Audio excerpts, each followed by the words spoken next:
Hello, everyone. Thank you for watching today. This presentation is about a new feature that we've added to the inventory app for visual manufacturing. It's basically a feature that allows you to add any additional data to the main grid, to the backdated inventory grid. So as you know, we have different modules on the inventory app. The one that has this new feature is the admin module. The feature is called Logic Extender. So as I said, it will allow you to bring any additional data to the main grid. So for example, what I'm going to add today to my inventory grid is I want to know what was the last in transaction for a specific part ID. So all I need to do to add this extended query is to click on the button that says Add New on the Logic Extender, and you can see that a new line is added. It has the module where it's going to be applied. It has the column position, so if you are okay with the additional columns being added to the at the end of the main grid, then you leave the default 100. But if you want it in the middle of the grid, you may want to use a smaller number, like for example number 10. I want this to show as column 10. The lookup column table in this case will be the part table. So you can, if you click on the drop down, it will show you all the available columns you can use. So this is the field that has or contains the main reference on your SQL query that we're going to develop to bring the additional data into main grid. And then there is a button that allows you to activate or deactivate this script at any time.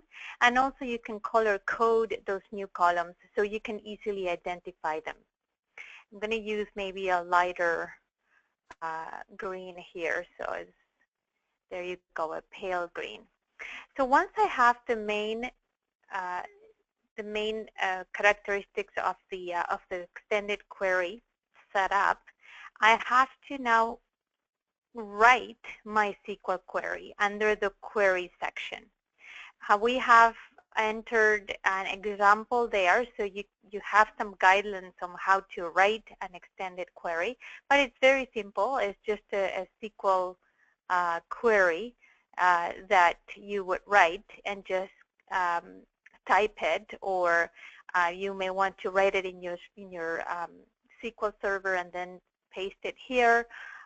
It's according to your preference.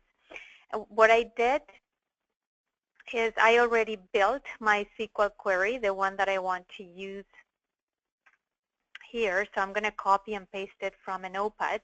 So the first thing that I'm going to add is my the query that tells me what was the last in transaction for each part ID that I have in inventory. Okay, so that's my query. And I'm going to add a description. So the next time I open this up, I remember what I did. So this, I'm going to say that this is pulling last transaction in. All right, so once I have all that data in my Logic Extender, I'm going to save it.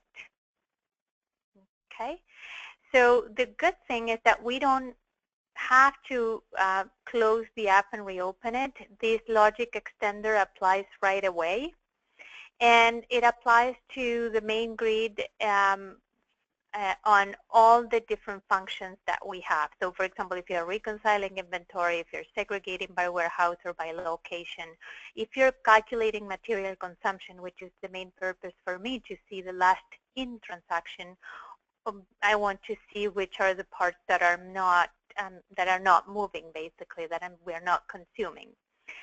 So, and since when. So it will apply to any of those functions within the inventory module. So I'm going to click refresh. So the app will reload the data. And now you can see my 3 new columns have been added to the main grid. And they have been color-coded using the color I selected on the settings. So now you can filter, you can review the data, you can just use the standard functionality the app has for this module. I'm going to give you another example. So now I'm going to add a new query to pull the transactions out. So I'm going to put it in column 20. My reference field, it is still the part, and I'm going to use a different color so I can easily distinguish one from the other. And I like purple if possible, or let's see what we have. Lavender. Excuse me.